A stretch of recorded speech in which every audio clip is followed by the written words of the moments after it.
Welcome to Roundtable Ops in Motion, where marketing, sales, and RevOps leader break down the systems, strategies, and data shaping modern GTM operations. Each episode brings you actionable insights, practical frameworks, and emerging trends, helping B2B teams stay aligned, efficient, and scalable. Hello, welcome to next episode of our Roundtable series Ops in Motion. Today we have Michael Maximoff joining us from Belkins. We would be discussing about Cold Outreach Benchmark 2025 report by the Belkins and Friends. The goal of this report was to understand the current effectiveness of cold outreach through channels like email, LinkedIn, and calls, and how it has evolved over the period of time and what high performers are actually doing today in the market. I think this report discusses or analyzes like 16.5 millions of cold emails and over 20 millions LinkedIn outreach attempts and 5+ million cold calls across different partners. I think Belkin did a very good job of summarizing all of these data. It's not easy to get these data and put it together and then create a summary and analysis of this. It's a great work, I would say. So, Michael, would you like to introduce yourself and talk about yourself? Absolutely. First of all, Kaval, thanks for having me. I'm excited about this conversation, and I'm happy that you choose the benchmark report as the topic for this because it includes lots of different insights that folks can get lots of value from. I'm one of the founders and currently a chief growth officer at Belkins. We've started this company 10 years ago. Over the years, we grew to be the most reviewed appointment setting agency in the United States and one of the kind of the most successful appointment setting agencies in the world, according to Clutch and other review platforms and kind of sources. I started in sales and then running a business. You obviously wear a business hat as an executive. Over the years, we've sort of like knew that appointment setting and SDR and pipeline building is very attached to marketing. So I taught myself marketing and ran our marketing team as the chief marketing officer for years. And obviously, if you're spending millions of dollars on marketing, then you better know your marketing. So I sort of like got myself very close to understanding all the things. And then I kind of transferred it to working with our customers. So I sort of like, I'm able to build playbooks in conjunction of marketing, sales, and client service together. So I kind of bring all that experience into one, and that's sort of like why what Belkins is doing. We're not just wearing a sales hat or a marketing hat, but trying to really create a program or engagement with clients that are referenced to all of the most important parts of the business, from acquisition, marketing, and as well as kind of sales and client delivery. So thanks, Michael, for the introduction. And yeah, I totally agree. Like sales, marketing, and customer service, they are also interconnected. And I think in today's modern marketing or way the organization has to grow, I think these all has to work in synergy, all has to be aligned, definitely. I'm happy to hear that you're on that alignment. So I have read the cold outreach benchmark report for 2025. So how marketing teams are adapting their outreach strategy given those benchmark like fewer touches and more personalization? What do you feel like how you are seeing the organization adapting these? Because this is going to be a different trend altogether and you have to adapt a lot. Yeah, we've built our company in being one of the best in cold emailing and cold outreach. And, we've spin off our own SaaS platform, Folderly, to help with email deliverability and warm up and just generally just trying to double down on cold email, right? And it's been very great. So we've used that model to scale. And over the years, email became so complicated that we've seen the decline in the results. So we've kind of analyzed and measured, what were our open rates, what our response rate, what our engagement rate across kind of email channel. And, starting with like 2021, we've seen a decline. At some point in time, we say, all right, like we stopped tracking open rates. So because like they didn't represent us, give us enough information. So we focused on response rate and engagement rate. And even those start declining. So in 2023, actually, it became critical for us to kind of change our playbook because at that time, the engagement rate and response rate from email channel only dropped down from 8% average that we've seen over the years to a 1 to 2% average. So you see like it's like almost like 5 times decline. So we knew that it's just it doesn't work. So we've started sort of like investigating what we are doing for our own marketing and our sales team, as well as what the best customer of ours are doing. And we started testing other channels to be added in conjunction with email.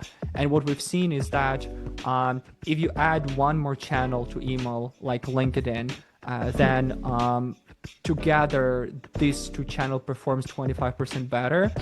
When you add another channel, calling, as a third follow-up to just pick up the phone and call people that showed some signals of engagement before, your results increase by another 20%.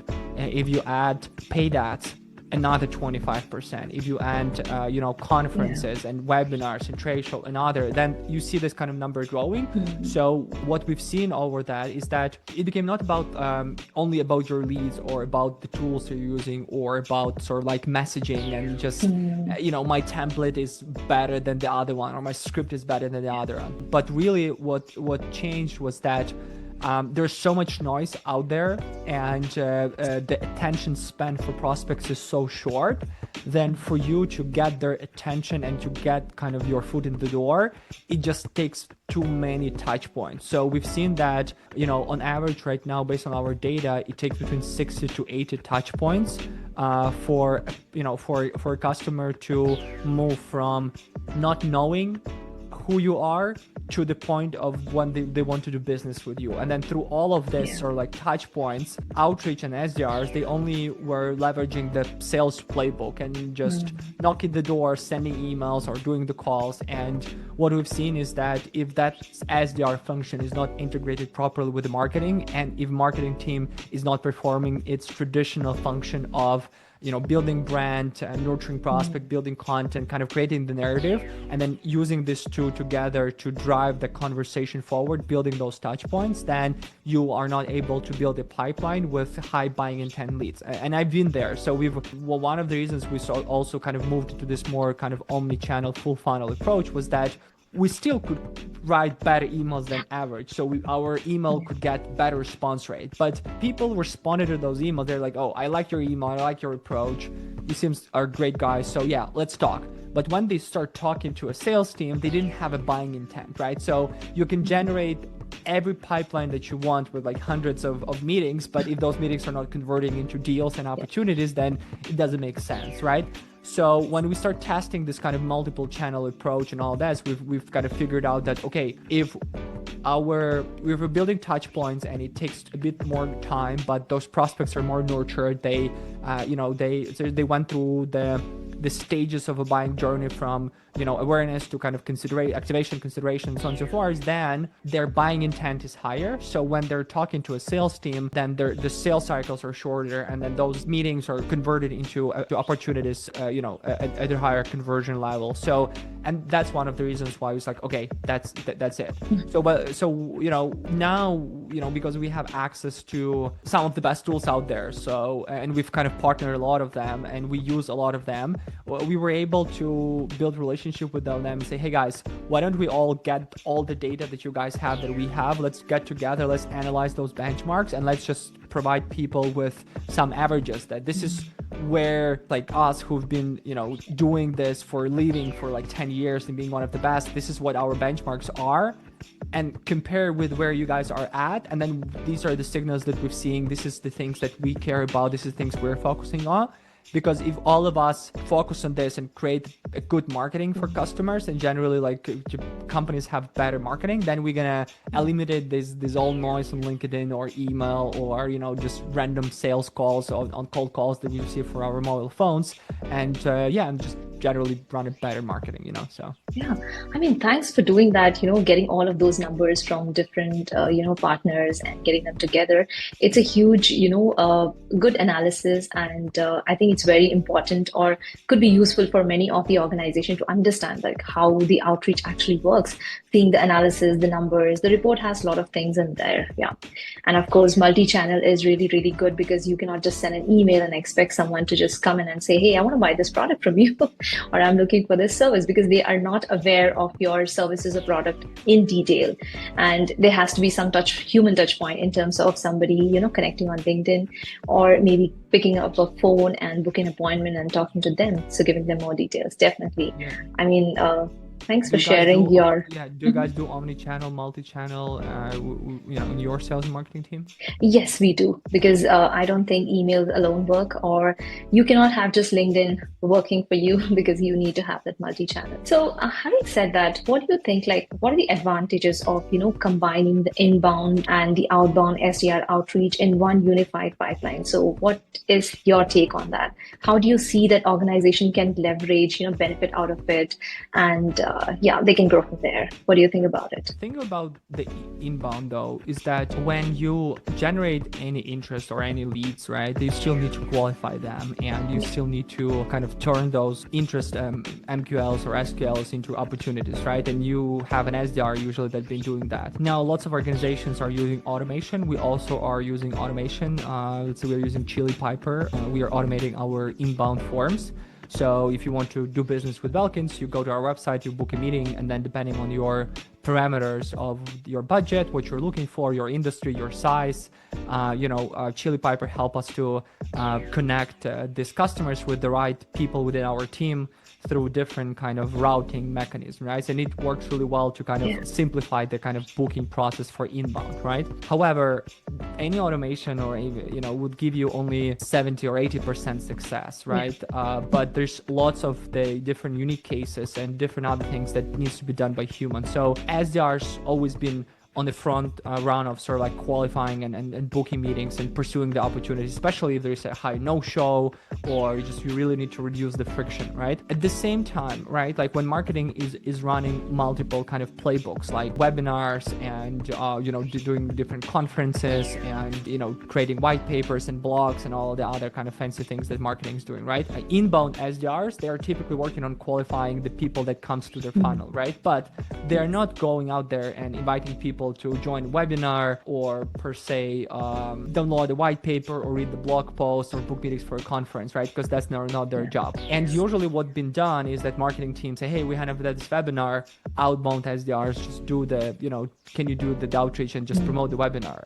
They're like, sure, no Yeah. problem. But this strategy hasn't been integrated, right? So it was just always the marketing and then sales, and then these are two different teams. They have different KPIs and they're just different, right? So what we've seen is that because Balkans as an outsourced SDR agency has always been presented as the part of the sales team, we rarely talk to marketing team.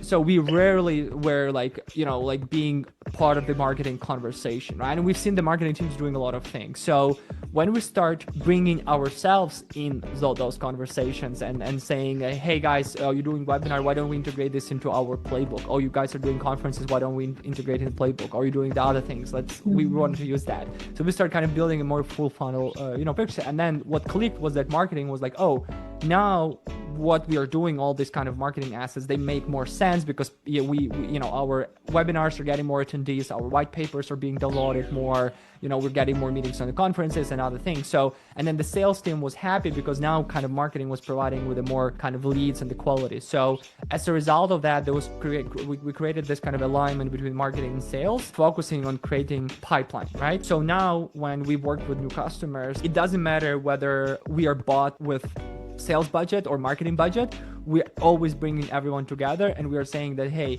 if we really wanted to build a pipeline, we need these two teams kind of working together, and we as a SDR team would be a bridge between these two. We're gonna bring everyone to the same CRM, so you're not gonna use HubSpot for marketing and Salesforce for sales. We're gonna be using one system. We're gonna have a unified ICP. We're gonna have a unified sort of like buying journey. So if sales is posting something about financial services, then in marketing is also writing something about financial services. It's not like sales is posting about this and then marketing is doing something like that. If marketing is running a webinar, it means that webinar is used by sales team to generate and activate opportunities and enablement, not just because the marketing team has a KPI or like objective to run a quarterly webinar or something like that. So everyone is aligned, everyone is kind of on the same page, and it just really helps to have a much clearer cooperation between departments and which again help us to execute on the scope of work that our customers kind of got us in. Yeah, totally agree. I mean, messaging has to be aligned both on marketing and the sales. So I can recall one of the examples. I was working with one of the clients, and the marketing was promoting the webinar, and sales actually had no clue about the upcoming webinar. So the sales get into call with one of the client, and the client asked, okay, there's one upcoming webinar, and I heard the topic is maybe something like this. Can you confirm the timing? I don't have it, the invite in my system right now. I don't know, by mistake, I just deleted it. So sales is like, I don't know what to say. So that kind of situation, right? So it's totally, I mean, good if they are aligned, and if they are not aligned, we can get into situations wherein the customers may not have that kind of, trust on us, because if he or she sees that the teams are not aligned within an organization, it does not create a good impression. So yes, of course, they should be aligned. Yeah. And unfortunately, I don't want to say this, but sales are very ignorant department in a way. There's always something passing through, and when SDRs and business development were part of the sales function, they were used as a call center. So here's like a list of leads. This is the phone number. Just dial in and talk and book meetings. That's it. Or a cold email, like, oh, you have your sequence, just do the outreach, right? Which is like, okay, but what if SDRs can use more growth function? What if they can actually be part of that marketing conversation and drive the signals and drive the connections and the relationship, and sort of like pursue the engagement, not necessarily just the hit list in the dials. It's totally different. It makes sense for a lot of companies that are doing this, because they're like, yeah, it's easy. Why don't SDRs doing that? But if you go outside your circle and you just look at the vast majority of all the businesses, they're not there, because they usually use the more traditional kind of playbook. Marketing is building top of the funnel, going to middle of the funnel to try to convert, and then sales is working on that kind of conversion stage and just kind of all of that, right? And we are trying to kind of flip that funnel upside down. So I mean, that's a good way of getting these teams aligned and reaching the business goal, because if the teams are working in silos or separately, that's not going to be helpful in today's marketing or sales world, which was maybe possible earlier but not today. Yeah. So when we are aligning these teams, and SDR is part of marketing, so how the cost or the benefit of SDRs, which is like being embedded into marketing, be evaluated? They should be the metrics, the traditional marketing metrics should be used to see this the performance, the growth, or we should have a different or a hybrid metrics. What do you think about it? That's a great question, Kaval. So I think that pipeline should always be a measure of success, how much pipeline I generate. Within that, there are different pipeline qualitative and quantitative metrics that I need to hear. So you cannot measure pipeline without understanding, how many meetings or appointments does it take for me to convert into one paid customer? What would be that average deal size of that customer? What's my average sales cycle, right? So I think like these are the conversations that the SDRs, even under marketing, should have, right? And should be there, right? The very important conversation that not many people have is the penetration conversion. So how many qualified prospects or qualified conversation I can get from a specific list of companies that are in my sweet spot. Because with the traditional outreach playbook, we used to always throw more leads on the SDR. So it's like, like every month I need to get 1,000 leads or 2,000 leads and just keep them going, right? With this approach, the focus is really like, oh, this is like a 2,000 businesses that are in my sweet spot, perfect customers. This is my core industries, right? Like, how do I make sure that I'm not just kind of scratching the surface and getting that 1 or 2% conversion, but can I get 5%, 10%, 20% of that list engaged with my brand? And then what I'm doing to make that happen? What's my pacing, right? Like how many touch points I'm building, what my engagement level, where do I have, where they're building connections with those people on LinkedIn or a subscriber list or the conferences or some other things, right? So these are the things that we should be caring about. And in terms of evaluating the cost, then you always have your cost of acquisition per opportunity brought. You always have cost per lead that you can measure. And then the goal is to not have this cost in mind saying like, oh, I want this to be $500 this quarter. But the goal is that to establish the benchmark in your organization that is viable. So you say like, okay, well, right now we're really good in good leads at $2,000 per lead. So that's the benchmark. And the goal with this playbook is that how do I optimize that cost so that every next quarter my cost goes down, even $100, $50, $200, right? So like what I'm doing with my marketing to get that cost down. And then when you look at this is the pipeline I'm generating or I generated, these are my costs.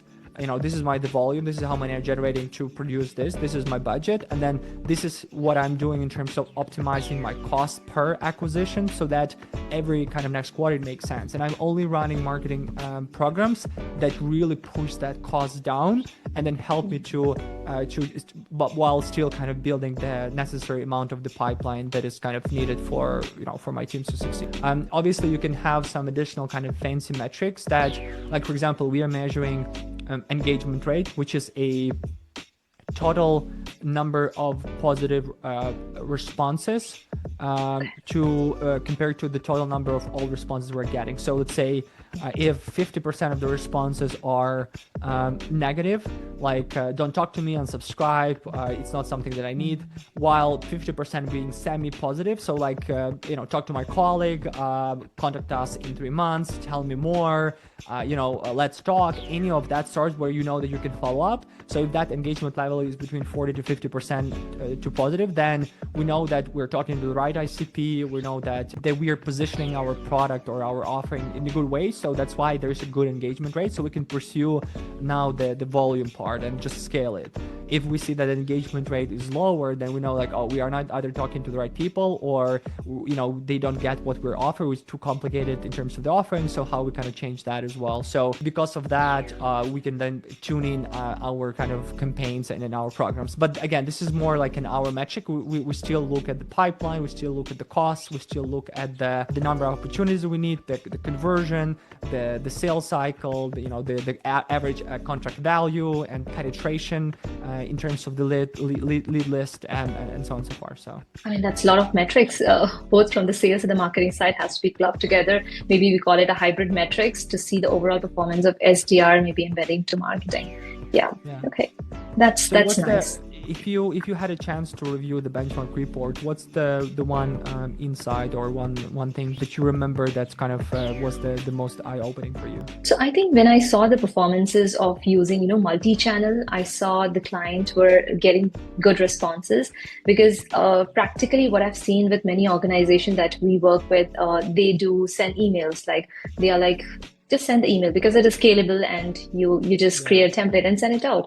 And then LinkedIn, you think of, okay, if you do not get a response or if you see okay, after a week or two, let's try to connect them on LinkedIn. There's no strategy as such, like, send an email and then follow up with them on LinkedIn or connect with them on LinkedIn and then try to call them up or try to book a meeting.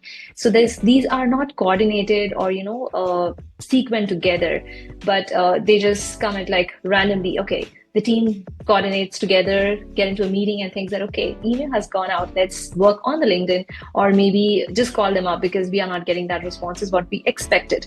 So I think that that is very important in today's modern marketing. And also I would see there was a misalignment between tools and processes. So many companies use tools that do not talk to each other. As you were saying, right, many of the organizations have, some of them are, marketing is using HubSpot and sales is using Salesforce, and they do not know what's happening between sales and the marketing integration or the sync between different insights or contacts are coming from which industry. They do not have those specific details. So whenever they're getting in touch with those contacts, they do not have that insights to, talk to them in a way that they would feel, okay, we are connected or, they know about us.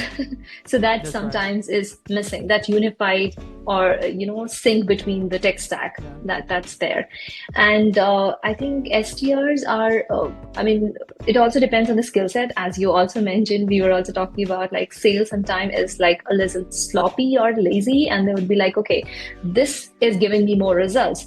So let's start, connect on LinkedIn, or maybe just shoot out emails, and emails performances are better than, getting into call and trying to book a meeting, because it's going to take some time for me to get hold of that contact and book a meeting. So let's go through those emails or LinkedIn. So leadership also, measures these channel performance separately. So there has to be seen holistically as one funnel, or maybe these channels should be showing them the entire funnel and how the entire campaign is performing. So one touches the email, then the LinkedIn, then the call, then the webinar, there are some live events, or if somebody is representing themselves at the event. So those kind of things has to be seen holistically. They cannot, measure separately. Once they measure separately, they may not get to the goal that they would like to. So I think that would be really important. So disconnected metrics again would disconnect their outreach to reach out to those contacts that they are trying to. So I think if the team trying to reach out are not looking at these 3 or 4 channels as a separate channels, but looking at it as like one motion or one process, and they can have one unified playbook, or they can have set of aligned KPIs between sales, marketing, customer support, and the entire organization. And the messaging has to be unified, or in a way that it covers the entire goal of that campaign, because it cannot be set separately by sales, by marketing, or customer success. And the system should be powering all the channels, and the feedback between the SDR and the marketing has to be like one loop. It cannot be separate, because if a contact or a customer is talking to the sales and giving some feedback, that has to be into the system so that marketing is aware of it and they can run such campaigns in future to engage with them, to coordinate with them. So I think these are kind of the things that is very important for us to have that unified pipelines. So some of the clients are moving in this direction, but still, it's work in progress, but not like there yet. Not most of them there yet. These are great insights, Kawal. Thanks for sharing. Yeah, you're spot on. I agree with you 100%. Thank you. And I think having said that, we had a great discussion about the outreach and different channels and leadership and all of that. I would recommend my audience to go through the Cold Outreach Benchmark Report 2025 by Belkins and Friends. And thank you, Michael, for your time today. It was great hosting you. Well, thanks for having me, and I appreciate the time. Thank you.